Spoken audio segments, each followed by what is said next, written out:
Darlene Johnson Mhm. wants to know which one of your characters has been your most favorite to write. Hi, Darlene. I know Darlene. I know Renee too. I know all these guys. They're great. My most favorite cat, well, they all hold a special place in my heart. And it'd be very naive of me to say, not naive, but self-centered to say, well, Tammy, because that's me. So I'm not going to say Tammy. She's fun to write. She's a fun person. Leave it at that. But what I did like in Tammy Muller's trilogy is writing about my family members, because everyone in the book is people in my life. My dad is John. Rose is my mother. My sisters are Jenny and the other one. Donna. Donna. There we go. Donna. So I had so much fun writing about my family members and then letting them see how I see them. And that's what I wanted to do. I wanted my family to say, well, what do you think about, how I look at you? And Donna's like, this is how you see me? I goes, yeah, you're the wild one. But she loved it. She loved it. And the scene, I'm not going to give it away, but there's a scene in the book about Donna. And I told Donna, I'm not going to say her name, but Donna, do you mind me writing about this part of your life in the book? She says, no, it's okay. I'm okay with it. She said, I'll keep living and you keep writing. Okay, that's good. Oh, I love that. Yeah, the only one that couldn't see it was my dad. In fact, my dad and my mom both passed away before the books were published. So I'm that was a sorry. big, big sad thing. Yeah, it was really sad. But I hope that the way I perceived them, that they're okay with it, and I did a good job because I they were think they pretty would sad. be. Yeah, it's beautiful the way you wrote about everybody. And you've got the beautiful like dedication to your parents in the beginning too. So I love that you included them in that too, full circle. Yeah, it was my dad that showed me the joy of books. He was a writer. He was an author. He did 36 science fiction books, and he had so much more to write, so much more. He sadly died at age of 69 in the middle of writing a book. But his books are doing really well. They still do really well. He passed away like 10 years ago. And in fact, uh, earlier this year, I signed a contract for Inherit the Stars, which is the very first book he ever wrote in 1979. I just sold the rights for a video game. Oh, wow. That's Yeah. so exciting. That's exciting. It's going to be launched first in Japan.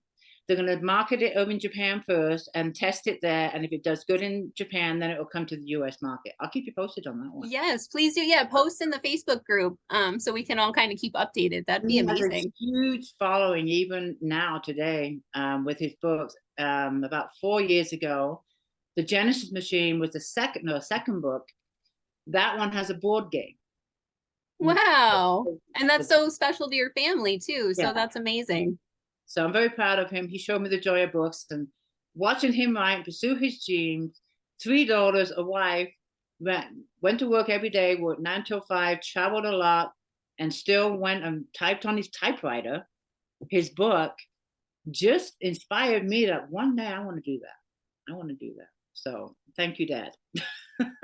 And you mentioned that unfortunately you lost him while he was in the middle of a book. Is that something you picked up or is that just going to stay where it was set? Yeah, I have the manuscript, and but the thing is, it was science fiction, and this is science fiction that is beyond my intelligence. I'm sorry. I mean, I I read a lot of my dad's books, but this is totally true. I'll read a paragraph and I'll be like, "What the heck did I just read?" Because I'm just not there when it comes to science fiction. The plot and everything is great, and there's 2/3 of his books I absolutely love. And I love all his books, but there's parts of the book where it's like, whoa, I have no idea what you talked about. This is beyond my intelligence. And it comes to this book that he was in the middle of. I have no idea where it's going. I have no idea what he had planned, for the ending. And it is artificial intelligence to the max. And you say in your book he was also a speaker about artificial He, intelligence. Is yeah, that back in real? the, he worked for DEC, Digital Equipment Corporation, and also Honeywell. And he went around the world talking about artificial intelligence and the future of computers. And it's so funny. One of his books, Inherit the Stars, in 1979, he wrote about a guy on an airplane, and the guy next to him looked at him when he opened up his suitcase and it had a screen and a keyboard. There's a laptop that wasn't even there yet.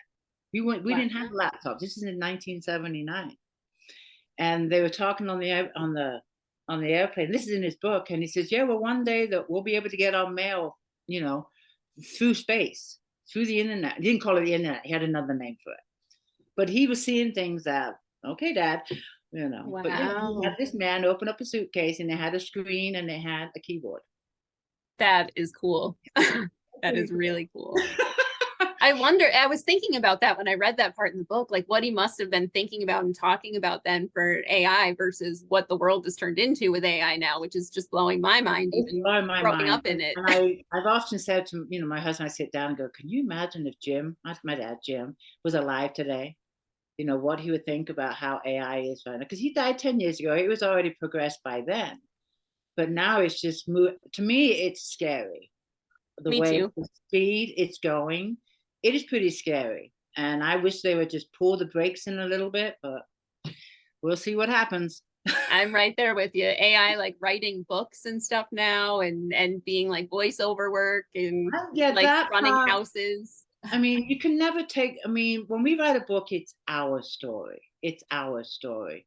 And that's the personal part about writing a book. You are sharing something with a reader that you created. How personal is it if you have a robot? So, here's my book. It's just, I mean, there's just some things you can't replace. And I think creating stories is something that you can never take away from an author. Try, but it's a reason why we write, and it's for the creativity. It's for creating these characters.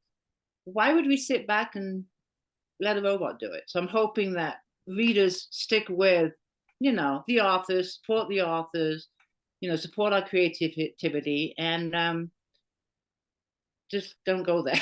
Yeah, I think readers will, because I mean, just seeing the book community, reading, writing, I mean, it is more special, you know, when people are sharing their story. It seems very weird to me that, you know, they're even looking at AI writing stuff. Yeah, and I can't have robots on my chat. Sorry. Yeah, you know? That would be a really interesting next author chat. I can't have a robot on my chat, so I'll have no more chats if the robots take over. My next interview with a bot. Let's see. Bot number 2. Like the Jetsons or something like that. I remember watching that when I was little. You got to keep that in mind too. Oh, I love it. Let's see. I think our next question is from Cassandra Jones. What do you like best about writing? Love it all. I do love it all.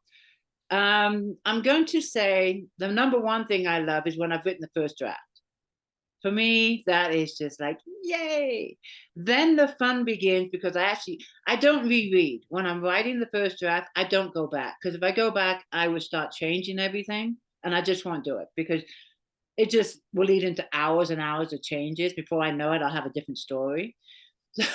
So I continue writing. The only thing I do is I'll go back and read the last chapter that I wrote, because I don't ever stop writing in the middle of a chapter. I have to complete that chapter. So I'll always read the last chapter to get me back in the story. But when I get to the very last sentence in the book, it's just a fantastic feeling. Whether it's been 3 months, 6 months, it's just like, yes.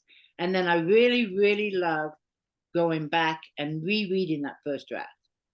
Because it's been a few months since I actually read chapter 1. And reading it after 3 months later, you really pick up on what is missing. Or where I've been, my issue is I like to repeat myself. And I'll read in chapter 1, and then I'll say the same thing in chapter 10. So I just love rereading the first draft, cleaning it up. And it's not the only time I read it, but it just feels so good to go back after a few months of not reading it and just refreshing the story in my mind and really picking up on what it needs. So I'm going to say that. That's kind of interesting to think about with your process, because I've heard someone say before, like, our first draft is us telling the story to ourselves. So I think it's really cool that you like are picking up on repetition. It's almost like those are the strongest parts for you, that you're like, make sure this is in the next draft. It's almost like a note to yourself. Yeah, and for me, it's like the bones of the story. I have the bones of my story. Now I just need to, you know, fill it in and, of course, make it better. But the other thing I like to do too is I will reread it many times. I don't have a set amount, only 5 times and I'm done. No, if it needs more, then I'll read it again. But the last time I read it is out loud. And after reading it 3, 4, 5 times, still finding mistakes. I mean, it's never perfect. My editor, that's why I have an editor, you know, but after reading it so many times, and then I read it out loud, I'm amazed at how much more I find. You, especially when reading sentences that for some reason, when I find myself pausing on a word, if I'm reading a sentence and I stop to say a word, there's something wrong with that sentence. It should just flow. So if a word made me stop, I need to change that word, or I need to change around the sentence. So I pay attention to that. Why did that word make me stop in the middle of reading it out loud? There's a reason for it. So things like that I really catch. I love that. That's a really great process. That's really cool. Let's see. Robin Jr. Browning would like to know, are you planning on doing a book signing tour at any time? I thought this was a I fun would question. love to do a book signing tour, and I've been saying this more and more with my husband. Number one, I couldn't do it for 2 years because of COVID, so that made it really difficult. But now that that's behind us, yes, I really want to do it, and I would love to just get in my car and meet all of my readers, just stop in all their towns. I would just love to do that. But this year we are going on my husband and I have been taking personal separate vacations for 10 years. We had the Falcons. So for 10 years, it's like, well, we can't go ask our neighbor, can you watch our birds? No, you Yeah. can't do that. It doesn't work that way. Because the Falcons, it's hours and hours of training with the birds. They trust Gordon. He can let a bird go and he knows it's going to come back. So that in trust can never be broken, because that training will have to be done all over again, which takes years. So we can't really ask somebody to come over and watch our birds. They don't know how to handle the bird. No insult to anybody, but it's just falconry. So, it's been hard for us to go on vacations. I went to Ireland, I went to England. He goes hunting, he goes up north. This year, we're actually taking a vacation together. We have falconry friends that are now going to be able to watch the birds. We entrust them with them, and we have friends that can watch the dogs and the pigeons. So we figured it out. But next year, we want to do a road trip and do book signings. So we're going to figure that out, because now that me and Gordon have written the book together, the next book, we want to do a road signings together. So I'm not making any promises, but we're really going to push to maybe do a road trip sometime next year. Not stop at every town, we'd love to, but make some stops on the way of where readers are. And I might involve the readers, like, do you have a cafe or a bookstore in town that maybe would like us to, would let us do a book signing? So involve the readers too, and get some leads on a book signing. So I love that you do that, because I noticed too, you had the poll on your Facebook group page asking for helping make a title for your next book that's on pre-order now. I think that's so cool. I really do involve the readers, and there's a couple of reasons why. Number one is because of them, my group is what it is. It's 3,400 members. It's very active, and I try and go in there as much as I can. I could spend all day in there, but then I wouldn't get any books out. So I tend to just go in at night, because if I go in before nighttime, my day's gone. It's just gone. So I kind of stay away from that. I schedule my posts so they'll pop out throughout the day. It's not like me in there posting, they're scheduled. But I like to involve them because they support me so much. They have great, including yourself, but they give me so much support. And what blows me away is I'll do takeovers on Facebook. Many of these readers have read my books, know everything there is to know about me that I'm willing to share, and yet they will come to my takeovers and show me support. And I just get such a kick out of that. It's like, wow. And that means a lot. You know everything there is to know, but you still come to my takeovers and you tell readers that are new how much you enjoy my book. That to me is priceless. So I like to, show my thanks in many ways. I do giveaways, but I also want to include them in the developing of a book. And yes, Wave of Memories is the one me and Gordon wrote. It's coming out June 1st. But me and Gordon were stumped on the title. I didn't want it to just be about fishing. I didn't want it, because it is a book written by not only Gordon, but a woman also that commercial fished. So I wanted it to gear towards women versus not just men. So I didn't want it to be too sporty, a sport fishing book or anything like that. I wanted it to be where women would be interested in picking it up too. And I couldn't for the life of me think of a title. Writing the short stories, I couldn't think of a title. I could think of many titles that would represent one of the short stories, but I wanted one to represent all of the stories. So yeah, we put in a poll. I gave him an outline of the book. We've got this book going on. We can think of a title. Give me some suggestions. I had so many suggestions, a lot. I don't know, like 100 plus.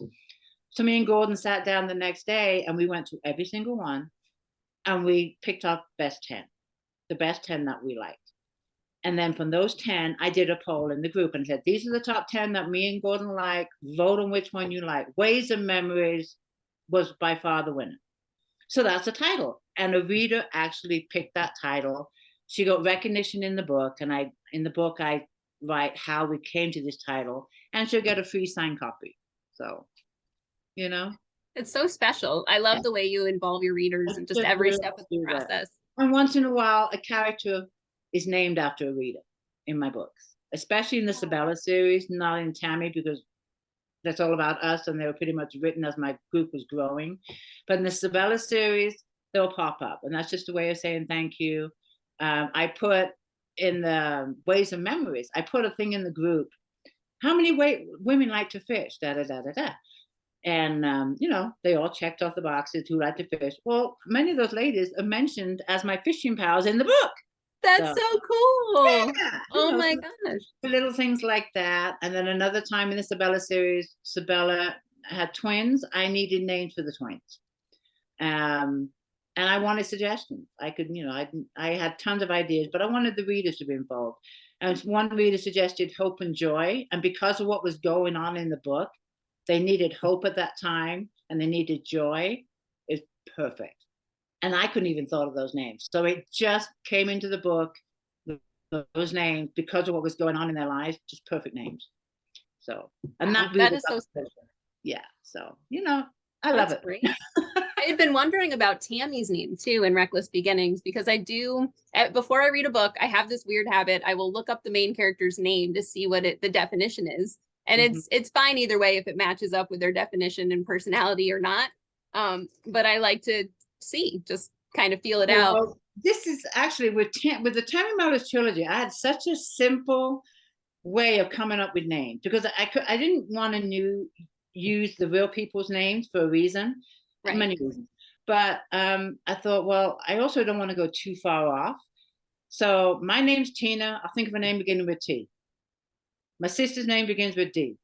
My other sister's name begins with J. So I kind of kept them with the names at the beginning and just wrote a list and what one stuck. And I always love the name Tammy. My name's T, so Tammy it is. But I use the first letter of their real names. That's pretty cool. I had wondered if you chose it for a specific reason because of the definition, because when I looked it up, Tammy says it means twin, which I thought was kind of cool, seeing it's about your sister so much too. And I was like, oh, I wonder if that was very intentional for. I didn't even know that, but that's a good thing to know. Yeah, it really fits with your character, like just kind of the essence of what she's, you know, she wants to find her sister. Yeah, it does. I might use that in a takeover. You should. Please do. I think that was so interesting to find out. I'm like, well, it matches for me. Like I thought that was the only name I really looked up because of its meaning was Sabella in the Sabella series. And the reason why I looked up Sabella's name is because I wanted her to be of Portuguese descent. She had olive skin, dark hair, dark brown eyes, and I wanted a name that would represent, you know, her nationality, her, you know. So I looked up Portuguese names and Sabella just jumped out at me. And I just never heard of that name. It's very unusual. I thought, I like that name. So that is one I really researched, was Sabella. I love that. What was the most interesting thing you found in your research about that name or name meaning? Oh, Sabella? Yep. Well, the father's Portuguese descent, but she was also the very, I want to say loving, but they had, not erotic, emotional. They're very emotional and they're strong. They're strong women and very smart. That sounds perfect for a character in your book. I love that. Yeah. So. All right, let's see. We've got another question from Sharon. This is another fun one. Do kids really graduate at the age of 16 in England? They did when I was growing up in England. Now they have moved it up to 18. So I was in England at the right time. But yeah, we went to school up until 16, but also our school days were longer. We got out at 4:00. And then I did RSA typing in college when I was 15. So I went to school from 9 till 4. And then I went to college from 5 till 7 doing typing classes. Wow. It was the Royal Society of Arts classes, and I got my college degree in typing. But you had the option at 15 to go to college if you didn't want to go to college after school. It was so much different. We wore uniforms for school. I loved going to school in England. I did. My son, when he found out, he was like 8 or 9, and I was telling him, about schools in England. He graduated at 16. He goes, "Can we move to England?" If I had known that growing up, I would have asked my parents the same thing. Yeah, We got to move to England, please, right now. Now it's 18. They did move it up, but I was 16 and I moved out of the house within a few months of leaving 16, turning 16. Yeah. And it must have been, it felt normal there, right? Because that's how you grew up. Like, did it feel like you were really young when you got out, like in those shoes? No. I mean, we went to school. Oh, this might sound terrible, but I look at myself at 16 and I look at kids today at 16, and I'm like, there's no way they could do what I did at 16. I got my first job when I was 12 years old. I was 12 years old and I had a paper round. I get up at 6 o'clock in the morning with my dog Judy, and we would go deliver papers door to door. And then I'd go get ready for school, and we would walk to school, which is 3 miles one way, 3 miles back. And that was my day. And that was my first job. Then at 14, I got another job in a fish and chip shop of all places. So I had not been afraid of work since I was 12 years old. And it was nothing to walk 3 miles to school and 3 miles back. And snow day, what was that? So for me, no, it's just, that's a generation then. It was, now it just seems, I don't know, they're just not as ambitious as we I think were. it might even go back to what we were talking about before with like artificial intelligence and how much it has just become what it is over the time. I feel like that's kind of played a part in the generations and what they look at as normal now too. Yeah, and we played out, I grew up on the moors, the Ilkley Moors is the countryside. My dad's like, you're not home when the street light comes on, you don't get any dinner. That was our time to come home. No cell phones, we get home from school. I was known as a latchkey kid. I had a key around my neck. We all did. Mom and dad were at work, and we would, put the key in the lock and go in and be out till they came home, just playing on the moors. We didn't have a cell phone to check in on. Back then, kids had a lot more freedom. Unfortunately, I'm sad to say, but it's the bottom line. And streets and the world was a lot safer. Yeah. And that's one of my gripes with my son. He lives in the city, and he says, I cannot take my eyes off my boys for 5 minutes. I just can't do it. And he says that's why he loves coming up here, because they had the freedom.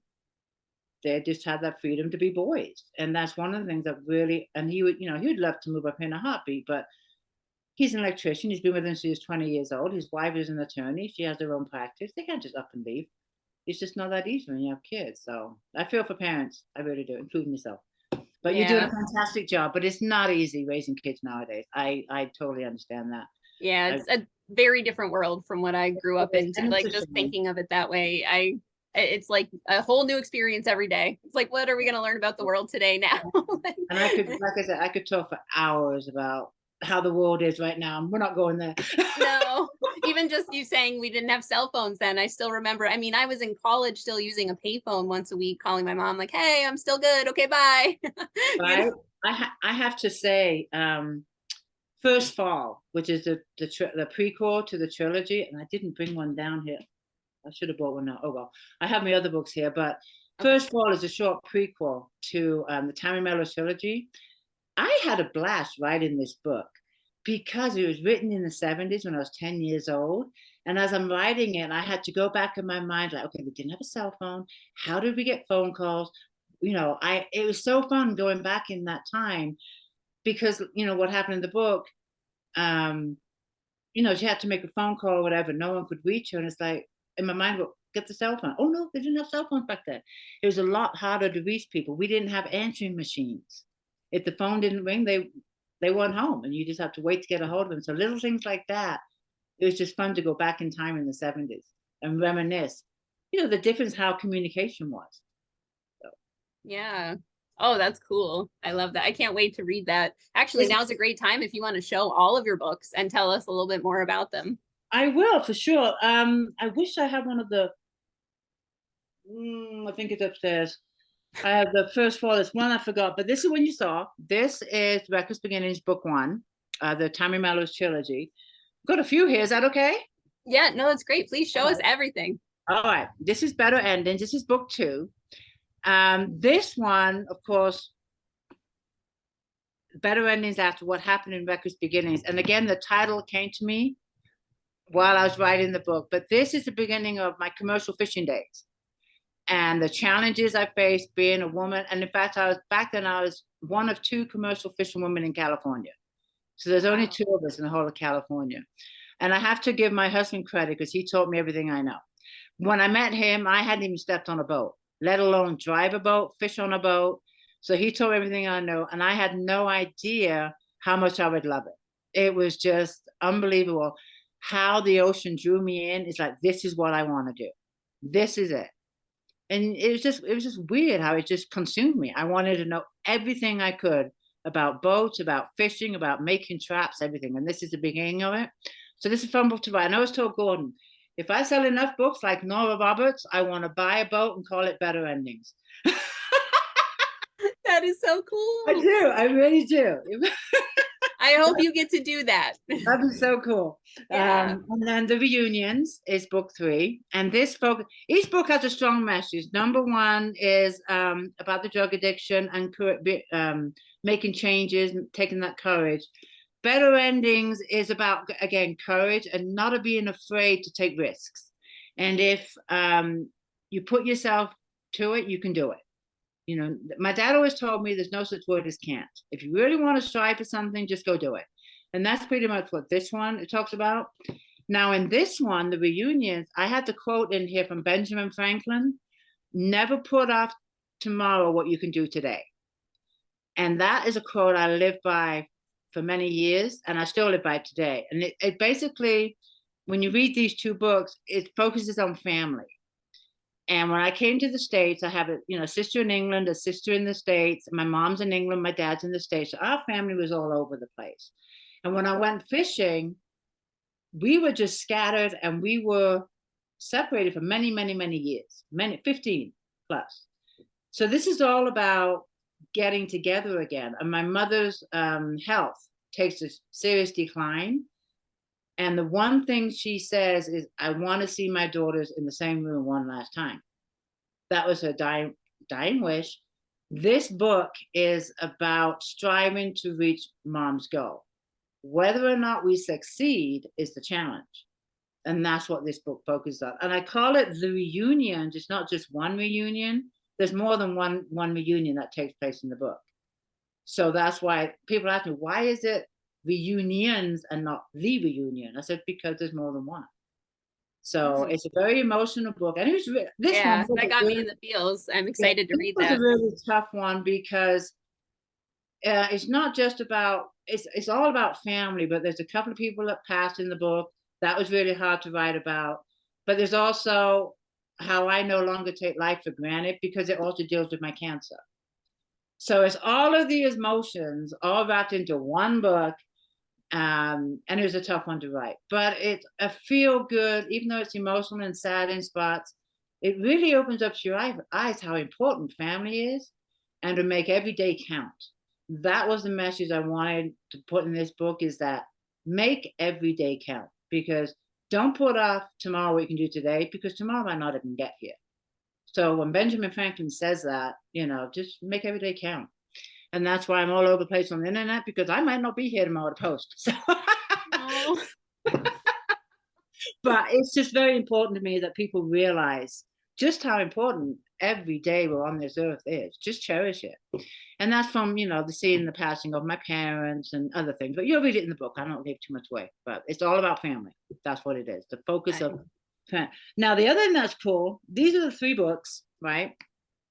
You can buy them separately. You can also get all 3 books as a Kindle. It's in Kindle Unlimited. So if you're on that, you can get it for free. But you can also get it as a box set on Kindle Unlimited. So you can get the whole thing as a box set on Kindle Unlimited. And there's also a paperback. Ooh, that's huge. So cool. All in one. Yeah, it's an omnibus. So it's all 3 books in one. And it weighs 8 pounds. I know, I've shipped them. They're not cheap to ship. Oh my gosh, I didn't even think about that. Yeah. Oh yeah, and I had a reader in England said, "Oh, can I get a signed one to England?" I said, "As much as I'd love to give you a signed copy, it will cost me $80 to mail this book to England." So what I did to her, I said, "It's available in England as an omnibus. Just order it from your bookshop, They'll have it shipped to you in England, and I will send you a signed book plate. And that's what I did. That's what I did. It's a lot cheaper than sending one of these, but it's great. It's all 3 books. So I had these bought out just earlier this year. Or was it last year? Late last year. Just the omnibus collection. And then we have Ways and Memories, which is coming out. I don't have a cover of that one. That comes out June 1st. And that's, like I said, a collection of short stories. But the cover of that has this girl on it. But she's sitting down.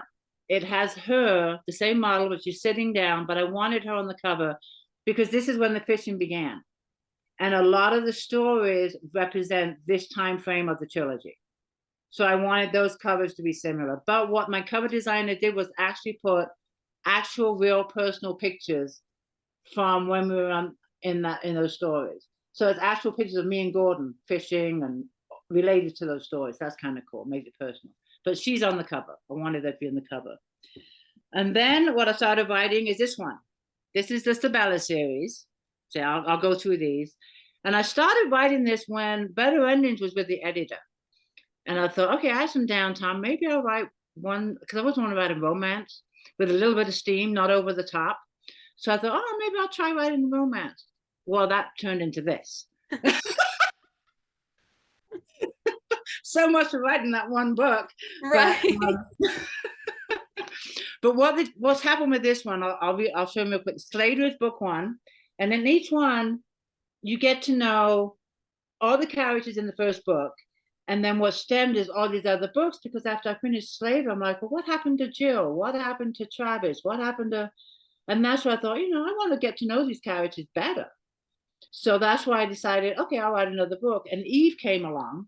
And Eve was only mentioned in one paragraph in Slater. And I thought, I want to know more about her. And for whatever reason, she was speaking to me to say, I have a story. I really want to tell it to you. And her story is pretty amazing. I had no idea where this book was going. This is the book I tried to plot. And Eve's like, no, I told you I have a story. I'm going to tell you my story. And this is how it goes. So this is when I gave up on plotting books. So I wanted to know about Eve. So she was born. And then Claire, and all these characters are in the first book. So Claire got her book, that's in book 3. And then we have Jill, and you can tell these titles are easy to come up with. Jill. This one, I did have an issue with the title, but it makes sense now, all of us. And the title came to me while writing the book. And as you can see, all 3 girls from the previous books are on the cover, which the title makes sense. It's about all of them. And then Vegas Bound is this one. And then Open Arms is the latest one. And this series, which I didn't realize at the time, focuses on not just romance, but the power of friendship. And in every single book, each of the characters face a challenge. But it's the backbone and the support that she gets of because they're all best friends. They go through all these challenges together. But the support they show in each book just shows you the power of friendship. And that's what I like about this series. So that's kind of what I tell people about. Yes, there's some romance in it. And the reason why I put some steam in it is because I wanted to show the attraction between the characters. I wanted it to be felt on the pages. And I thought giving it a little bit of steam and just say, they kissed, close the door, shut the door. No, I want the readers to feel the passion. And it's not over the top, but I just wanted the reader to feel that passion, feel that first kiss, things that matter in a relationship that's building. So I don't focus on that. And I tell readers, if that embarrasses you a little bit, just skip past. Okay, they're going to do it. They're going to get it on. Just skip those pages and you won't miss any of the story. They did what they needed to do, now move on. And I just tell them that. But it's not too graphic. It really isn't. But it's the power of friendship that these focus on. And I'm writing the final book. Says I. Is it because they've stopped giving you more story? Like none of them are saying, hey, I have a story to tell? Like, did they finally just say, nope, we're good? Or well, it's me that's saying it's the final story. I don't have a title for it. But the characters were all coming into it. Like when I wrote Jill, it was focusing on Jill. The other characters had little bits here with their support of what Jill's going through, but it was focused on Jill's challenge. Now, in the final book, someone let the word out that this is going to be the final book. Now, Jill has a challenge over here. Claire has a challenge over here. Sabella and Slade are dealing with all kinds of stuff. I'm like, whoa, hold on, guys. You know, this, I can't get all this in one book. They're trying to make you go books out, aren't they? So we'll see how it goes. But I'm determined to try and make this the last book for now. Take a little break, start another series, and maybe go back to it. We'll see. We shall see. It sounds perfect. Like your Tammy Mellows, like it's got a good ending, but you've left it open where you could add to it one day if you felt like you were ready to. Oh yeah, totally. Yeah, I like that. Just leave it open and see if I want to pick it up again. So, but I'm excited. My goal is to have this book out by the end of the year. I'm halfway through the first draft. I started it a month and a half ago, so I'm making good progress. And my goal is what we in May to hopefully have the first draft finished by the end of June, because we're going on the road trip end of July. So that will give me some time, you know, to take a break from it and then come back and start reading it and hopefully have it out by the end of the year. That's exciting. Fun. I know. I'm excited. So we'll see how it goes. And I still have to think of a title and a cover. It's wonderful. Like, thank you for sharing all those books with us. I can't wait to read everything. Oh my gosh, it all sounds so good. Oh, I hope you enjoy them. I do. I will. I can already tell. I love your writing style. It's so great. And I'm already working on my review. I can't wait. You're getting a 5-star review. Oh, I can't wait to read it. Thank you so much. I appreciate it. I really do. I do. Yes. And I would love to know, what are the most fun things you like to find out in a review when you're reading? Like, what are the reader experiences you love to know how it was for them reading your book? Hearing what a reader got from the book. Yes, the writing style is always, you know, an honor to hear that, and I appreciate that. But I really, you know, with the reunions especially, I got so many people email me saying that one reader especially, she actually went and jumped on a plane after reading my book and said, I'm going to go see my sister. I've not seen her in 7 years. And to touch someone like that is just like, wow. So I love hearing about readers' true experiences, how they can relate to my books, how the book touched them. That kind of stuff is just for me personal. It's like, if I just reach one person, not change their life, but affected them in a way to maybe act on something they've been doing in their life, that makes writing that book all worthwhile. That woman that read the reunions, hadn't seen her sister in 7 years, jumped on a plane that week because she read the reunions. It's like, wow. That's beautiful. That's so touching. That makes it all worthwhile. It really does. I love that. Oh my gosh. And I would love, I mean, I know you said writing style isn't necessarily what you look for in the reviews, but I do love that. I feel like you must have some amazing tips for authors and aspiring authors. Like, I know prologues are a huge debate in the writing community of, you know, should we have them? Should we not? I've even heard agents say, even if you have a prologue in your book, don't send that as your sample. We don't want to see the prologue. We don't, a lot of agents don't even think they should exist. I feel like your prologue fits so well with your story. It's so well done. It's not like a huge leap. It doesn't feel like a separate story. What kind of advice would you give to authors and inspiring authors, not even just about prologue, but just what do you think is the most helpful? For me, I think it depends on, number one, the genre of the book. And if it's a series. For me, like the Sabella series does not have any prologues. Because for me, as a romance, it just didn't need it. But the Tammy Mellows trilogy, number one, I believe it needed it as an introduction of why I wrote the book. Because it's based on true events, I wanted readers to know why I wrote this book and the lessons I'm learning. But the prologue in book 2 is more important because I wrote the book, I'm writing the books as standalones. So to me, the prologue is a catch-up. If you didn't read Reckless Beginnings, you can read the prologue and feel like you read pretty much the whole book. But if you want to fill in the gaps where they're left out, it just gives you a catch-up of what you're missing on the books. So that's what I think prologues are for. But as far as the Bella series goes, I don't think they need it. It all depends on the genre of the book. So. Love it. Oh, and going back to reviews, where are all the places that we can post our reviews once we've finished reading Reckless Beginnings? The most popular place is Amazon, of course. Amazon, BookBub, Goodreads. Those are the three places. I love seeing people share their reviews in Facebook, in your favorite groups, on your personal page. I mean, and Instagram. Social media is great for for sharing your reviews. Tag the author if you do that, and I would definitely come on in and say thank you. So I try to. Let's put it that way. I try to. The one thing about Facebook, when you get a message saying so and so tagged you, if I've not been on Facebook all day, it replaces it with newer notifications, and the ones in the morning they disappear. So sometimes I apologize if you tag me and I don't come in. It's because it disappeared off Facebook and I didn't know. And sometimes I'll find it like 2 days later, it'll show up in my feed. I go, oh my goodness, I'm sorry, thank you. But I try to keep up on being tagged, but sometimes it's not easy. I'm not ignoring you. It's just I didn't see it. You do fantastic. The amount of your presence on social media, I'm just blown away. Like I wonder sometimes, like, how does she have time for everything she does? Because it's so great to see you online. I have no life, I swear. But for me, it's I don't just want to be, a name on a book. I just don't want to be that. I have tons of books that I enjoy, but I often say to myself, I wonder what Noah Roberts is like in person. Or I wonder what, so Daniel Steele is like in person.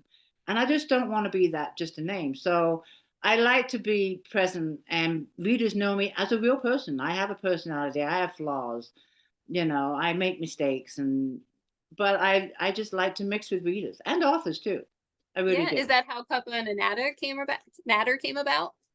Yeah, I had I can't remember, this was a few years ago, talking to one author. I think who was it? I can't remember. It's such a long time ago, but we had this fun thing to do. Let's do a live chat. Let's see how it goes. And it was a blast. I had so much fun doing. I'm like, you know what? This should be something good to do on a regular basis. So yeah, that's how Cuppa and Natter do it. And the Cuppa and Natter name, I'm British. So I try and throw British things out there. It's just something I'm really proud of. I'm just British. It's something I'll never get rid of.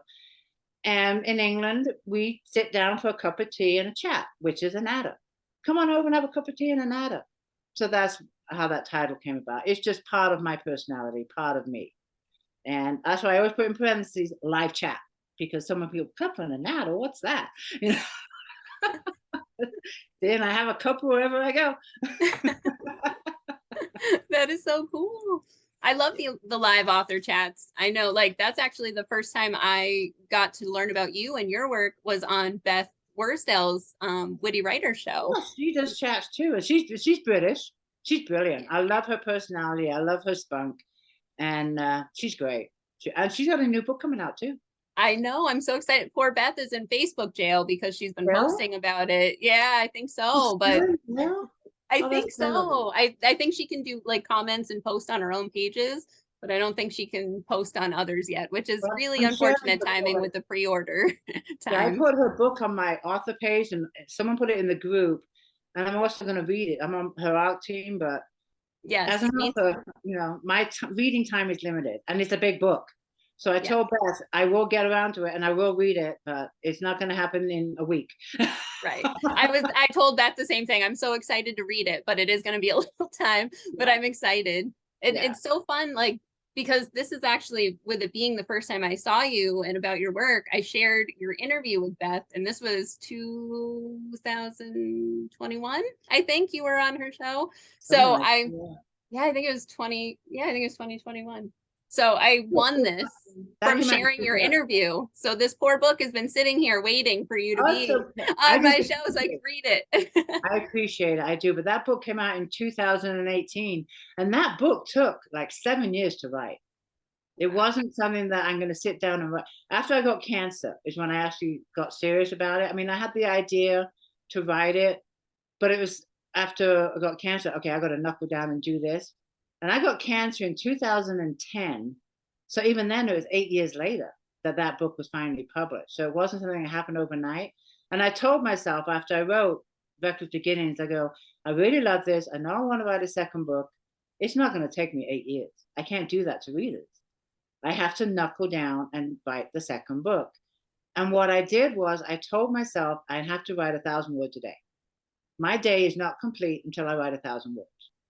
And I can write 200 in the morning, go about my day, write another 500 in the afternoon, and finish up in the evening. It doesn't have to be a sit down, 1,000 words in one day, in one sitting. I can break it up. And that's what I did. My day was not done until 1,000 words were written. Weekends were optional. So if I wanted to write 1,000 words, I could, but it wasn't mandatory. I wasn't, strict on myself. But I wrote that book in like 6 months because I disciplined myself to write it. Instead of, I'll get around to it. So after Record Beginnings, I saw how long it took to write that book. Okay, I really got to knuckle down if I want to do this. And since then, I've been disciplining myself to write at least 1,000 words a day. And since 2018, book 14 is coming out in June. So, yay.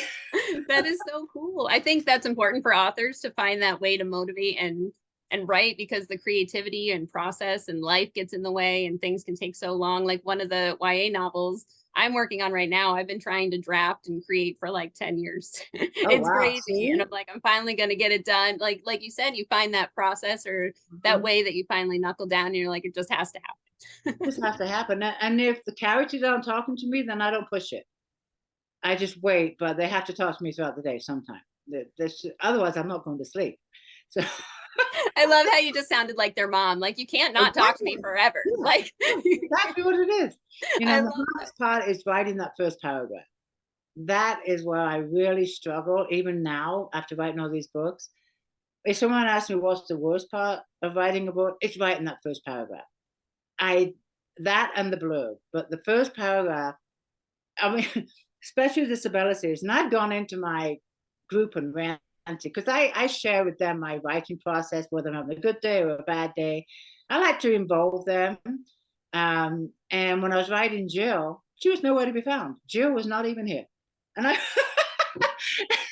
I would be like going into my group and like, I'm getting really tired of Jill. She's not talking to me. This book is about her and she has nothing to say. But she told me in the last book she wanted her own book. And Jill is, in fact, in the book, a very stubborn, sassy character that is her way or no way. And that's just the kind of character that she's developed into, and she's spoiled and she's rotten. And she was acting this way when it came to her book. And she was being really stubborn, wouldn't talk to me. And I said, I'm so tired of sitting down waiting for Jill to talk to me. A book's never going to get written. As soon as I wrote that in my group, the next day I sat down and Jill wouldn't shut up. It's so funny. Cool. But I couldn't get that first paragraph written. I was waiting to hear from Jill. And it sounds crazy, but it's her book. And getting the first paragraph is always an issue with me, because I want the readers to, be pulled right in, but I also want it, because the books are written in first person, Jill is the one telling the story. Slater is the one telling the story. So I didn't want to pretend to be Jill. I needed Jill to talk to me. So that was one book I struggled with. But as soon as she came back and the first paragraph was written, piece of cake. That is so cool. Yes. I love hearing about how authors like communicate with their characters. It's such a personal experience. It's so cool. It's always the first paragraph I struggle with. Even with First Fall, the prequel for Tammy Mellow's trilogy. I knew what the book was going to be about. I knew what was going to happen in the book, but I didn't know how to begin it. I didn't know how far back I should go with this story and how to work my way up to the event. So that was just always the first paragraph. And then the other thing I hate about books is writing the blurb. Writing the blurb, and it's weird because there'll be some blurbs I would spend all day, 8 hours, paper, because I write them by hand. And you have to write a blurb in 250 words, pull the reader in without giving anything away, but, gain their interest that they want to open up the pages of the book. And it's just a real struggle. Some took me days to write. And then there was one, which one was it? It was one of the Sabella series. It might have been Jill, who knows? I can't remember which one it was, but I struggled all day with this blurb. But even at the end, I thought I was done. I didn't like it. It wasn't even pulling me in. And I didn't like it. And I thought, I'm not going to settle for this. It's just not happening. So I tried writing the blurb from a different angle, totally different angle of what I'd written it. I wrote that blurb in 30 minutes and was totally pleased with it. And it was totally the opposite of how I spent all day on the blurb. So Oh, that's really cool. Like kind of getting out from that comfort zone of Yeah, what you're doing and then trying something else was what try you a different needed. angle. Because And blurbs, it a lot of people struggle perfect. with blurbs. I know I do too. It's hard. I think it's hard. You're so close to writing all the words of a project. And then all Yeah. of a sudden you've got to sum it up and make it And someone exciting. says, yeah, and someone says, well, could you hire someone to write the blurb? And I've reached out to people who write blurbs, but when they tell me, well, I don't read the book, I'm like, well, how can you write a blurb about a book you don't read? And I just can't go there. And maybe it works for some people, and my hat's off to them, but no, I just can't do that. I'd much rather have my emotions, my feelings, the person that wrote the book, write the blurb. Yeah, agreed. Yeah. Agreed. Each to our own, you know. Yes, true. I've heard some people like write blurbs first before even writing the book. And then they That's a have that, different it's method almost like an too. outline and then they just kind of tweak it after, which is interesting too. I never heard of that. That's an Mhm. interesting route too. This has been so much fun. I really appreciate the time you spent today. Thank you so much for coming here and being with us and doing this interview and everything. This is so great. I'm so excited to feature you this month, I and seeing everybody interact and stuff. It's been great. Yeah, I've enjoyed it immensely, and I appreciate what you do, not just for me, but as an author, but for all authors. You are a huge support. You really are, and I love your group. I try and get there when I can. You have great supporters in there, but no, I appreciate all you do, and I'm having fun. I really Aw, am. yay. So, thank you Thank so you much. so much.